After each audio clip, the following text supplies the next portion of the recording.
Hi there, guys, and happy Profit First Allocation Day today. I wanted to cover something that I realized while I was going through my allocations today, because if you've been following for a while, you know I've been recommending taking a look back at the previous year and making some decisions around what worked and what didn't. And for us personally, we've decided to grow our marketing budget. We put money into marketing in 2022, but we didn't really have a great plan around it. It was just sort of as necessary and as things came up. And what I realized when I reviewed 2022 was we spent, around 4%, just under 4% of our real revenue in our marketing budget. And that is just not enough to grow a business or really even to sustain a business. We need between 5 and 10% to sustain and 10 to 20% to grow. Hyper growth would be on that 20% or toward that 20% amount.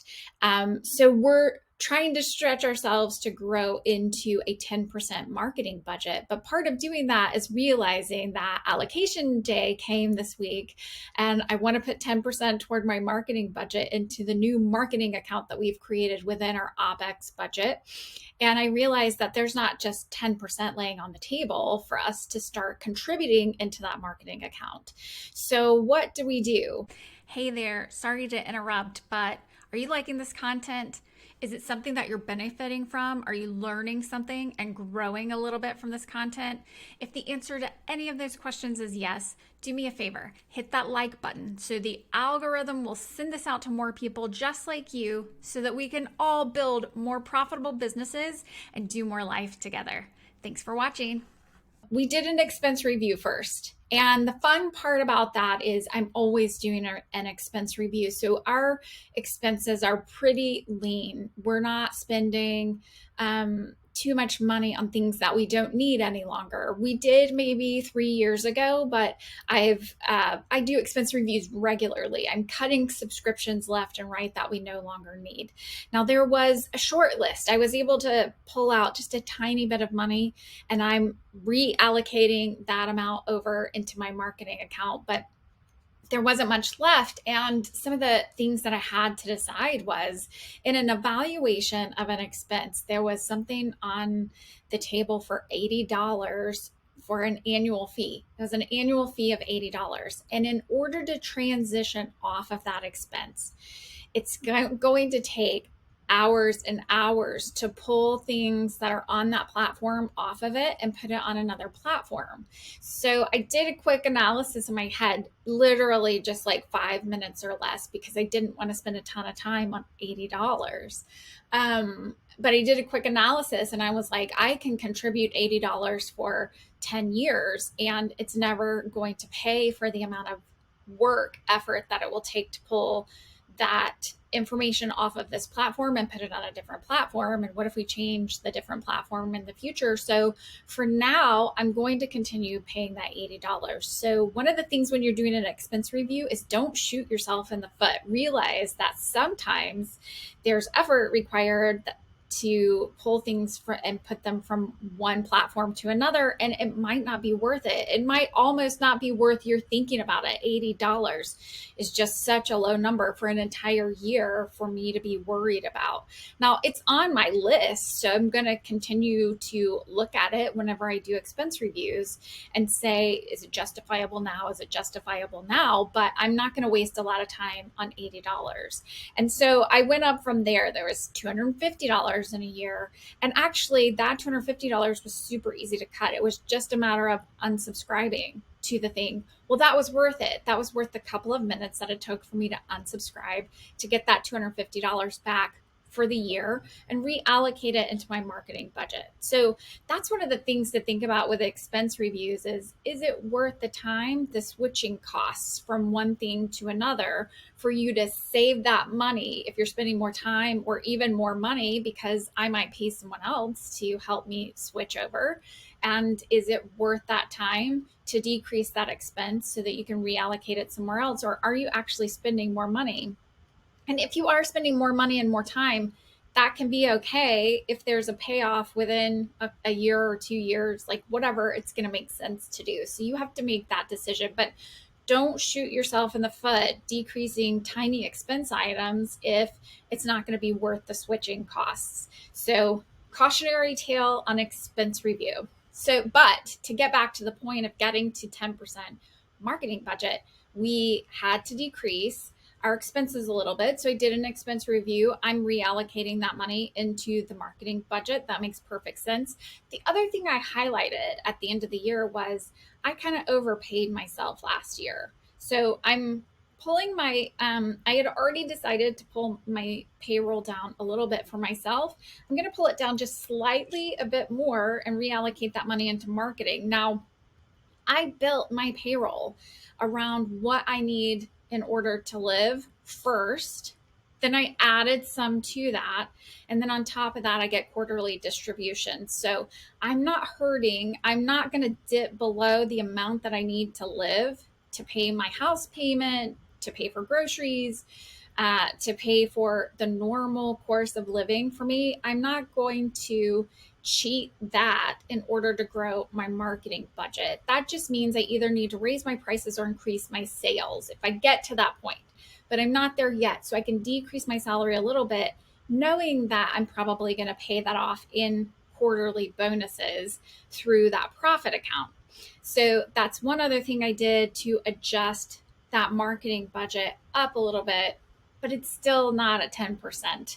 So now what? Now is the time that we've got to talk about increasing prices or we've got to increase sales. And the good news is I have a plan for us to increase sales over the course of the year, and it's doable. I can see the leads coming in. I know where they're coming from. I know what my close ratio is. I know what levers to pull to increase leads or to increase our conversion rate on that.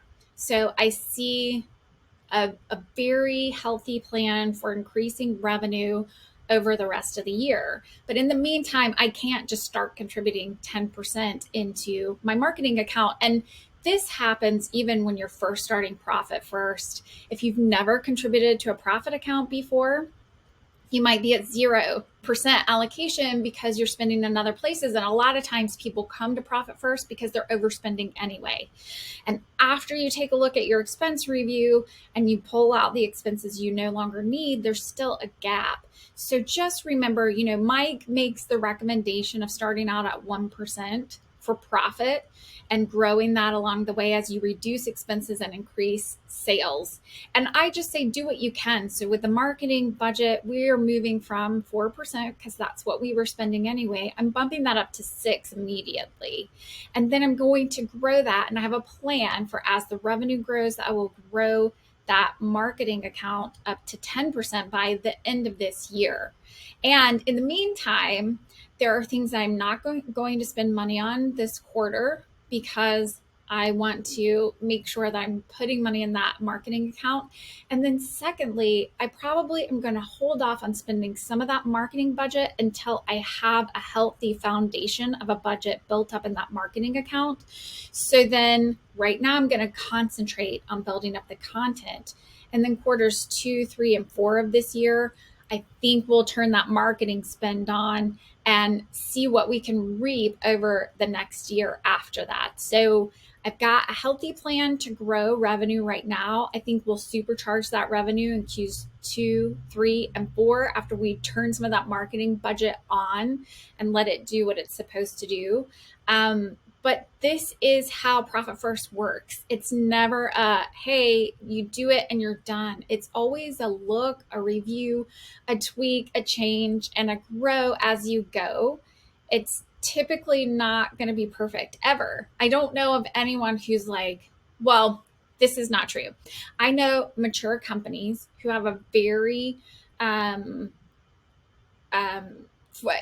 rigid formula that they're following, and they are contributing the exact percentage into each of the accounts. And typically they have a Profit First consultant or a Profit First professional that's helping them along the way tweak these amounts and put the right amounts into the right accounts. And they've been doing this for years. So that helps them end up putting the right amount in the right accounts as they go. When you're in the first few years of Profit First, I think it's a little bit more of a dance. I think even with a profit first professional, that you're growing and things are changing, especially as you're climbing into these different revenue levels, and then the percentages shift on you.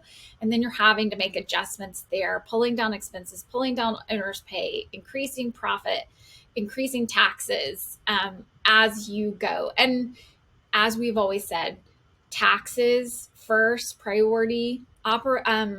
Owner's pay should be also a priority to get you to the point where you're making the money that you need to pay your bills. And then after that, it's a dance of increasing profit, increasing the different accounts to get to the goals that you're looking for. So this year for us, we have a goal of moving that marketing account to 10%, which means we have to decrease some other things until we can get there, until the revenue offsets the amount that we're putting into that marketing account so that we can really grow our business in a healthy way without going broke, which is the whole point of Profit First, that we want to be able to grow a profitable business without going broke so that we can serve clients that we love and do more life. So that's it for today. Just wanted to point out something that we realized this week as I was going through our look back and our goals for 2023. We have a big goal. We're not going to start out meeting that goal, but by the end of the year, we have a plan to get there. And I think you can do that too. All right, that's it for this week. See you next week, and happy Profit First Allocation Day. Oh my gosh, you reached the end. Congratulations, and thanks for watching. One quick question before you go. Did you find this interesting? Do you think someone else that you know could benefit from the information you heard here today? Well, do me a favor, hit the like button and subscribe, and hit that bell so you can get notifications for when more of this information comes out. By hitting like, it means that this content goes out to other people just like you who might also be able to benefit from this information and can build a more profitable business so they can do more life. All right, thanks for watching. Bye.